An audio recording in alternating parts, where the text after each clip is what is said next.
Ang pagbasa mula sa aklat ni Josue.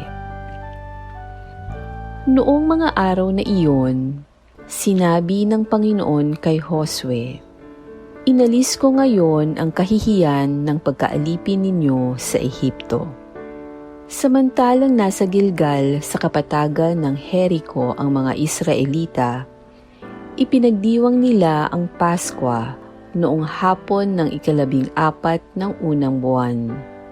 Kinaumagahan, araw pa rin ng Paskwa, kumain sila ng mga pagkaing inani nila sa lupaing yaon, sinangag na trigo at tinapay na walang lebadura. Pagkakain nila ng pagkaing inani sa lupaing iyon, tumigil na ang pag-ulan ng mana. Kaya't mula ng taong iyon, pagkaing inaani sa Kanaan ang kanilang ikinabubuhay. Ang salita ng Diyos. Salamat sa Diyos. Salmong Tugunan. Magsumikap tayong kamtin ang Panginoong butihin. Panginooy aking laging pupurihin, sa pasasalamat di ako titigil. Aking pupurihin kanyang mga gawa, kayong naaapi, makinig, matuwa. Magsumikap tayong kamtin ang Panginoong butihin. Ang pagkadakila niya ay ihayag, at ang ngalan niya'y purihin ng lahat. Ang aking dalangin, dininig ng Diyos, nawala sa akin ang lahat kong takot. Magsumikap tayong kamtin ang Panginoong butihin. Nagalak ang aping umaasa sa Kanya, pagkat di nabigo ang pag-asa nila. Tumatawag sa Diyos ang walang pag-asa, sila'y iniligtas sa hirap at dusa. Magsumikap tayong kamtin ang Panginoong butihin. Pagbasa mula sa ikalawang sulat ni Apostol San Pablo sa mga taga-Korinto. Mga kapatid, ang sino mang nakipag-isa kay Kristo ay isa ng bagong nilalang. Wala na ang dating pagkatao, siya'y bago na. Ang Diyos ang gumawa ng lahat ng ito. Sa pamamagitan ni Kristo, ibinilang niya akong kaibigan, di na kaaway, at hinirang niya ako upang panumbalikin sa Kanya ang mga tao. Ang ibig kong sabihin, ang tao'y ibinibilang ng Diyos na Kanyang kaibigan sa pamamagitan ni Kristo, at nililimot na niya ang kanilang mga kasalanan, at ipinagkatiwala niya sa akin ang balitang ito. Kaya't ako'y sugo ni Kristo, parang ang Diyos na rin ang namamanhik sa inyo sa pamamagitan ko. Makipagkasundo kayo sa Diyos. Hindi nagkasala si Kristo, ngunit dahil sa atin, siya'y ibinilang na makasalanan upang magipag-isa tayo sa Kanya at mapabanal sa harapan ng Diyos sa pamamagitan niya. Ang salita ng Diyos. Salamat sa Diyos.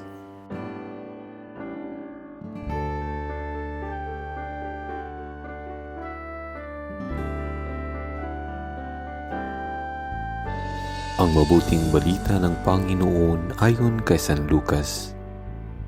Noong panahong iyon, ang mga publikano at ang mga makasalanan ay nagsisilapit upang makinig kay Jesus. Nagbubulong-bulungan ang mga Parisiyo at ang mga eskriba.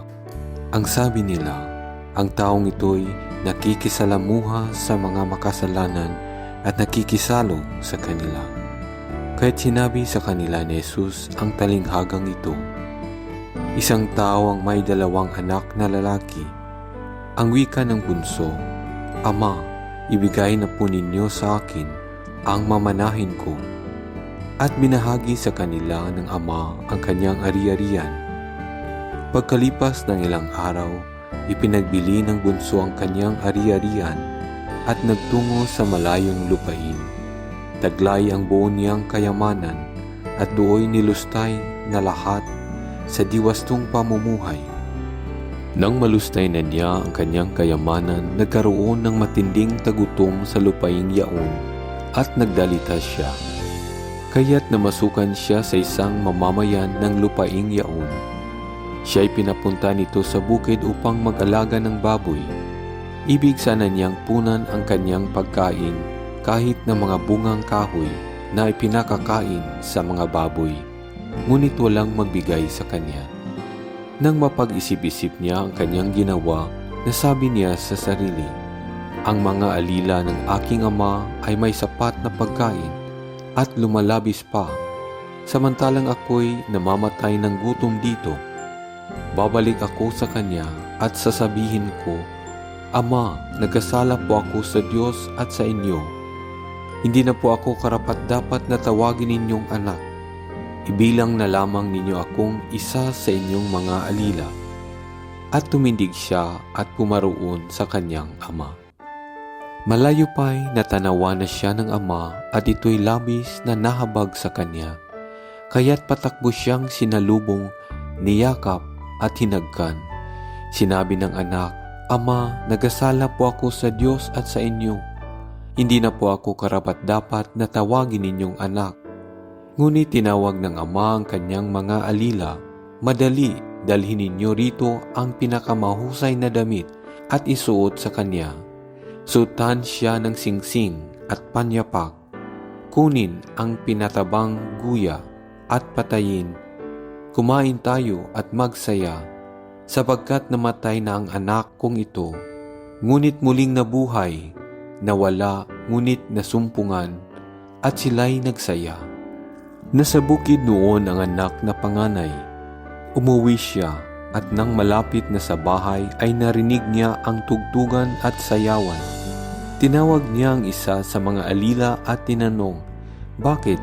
May ano sa atin?" "Dumating po ang inyong kapatid," tugon ng alila.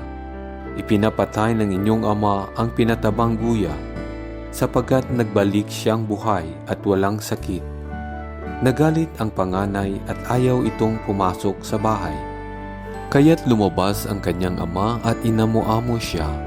Ngunit sinabi nito, "Pinaglingkuran ko po kayo sa loob ng maraming taon at kailanmay hindi ko kayo sinuway.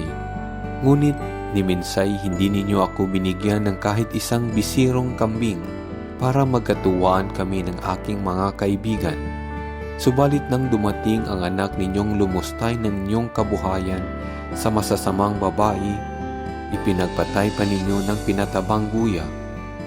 Sumagot ang ama, "Anak, lagi kitang kapiling. Ang lahat ng ari-arian ko'y sa iyo. Ngunit dapat tayong magsaya at magalak, sapagkat namatay na ang kapatid mo, ngunit muling nabuhay. Nawala, ngunit nasumpungan." Ang mabuting balita ng Panginoon. Pinupuri ka namin, Panginoong Hesukristo.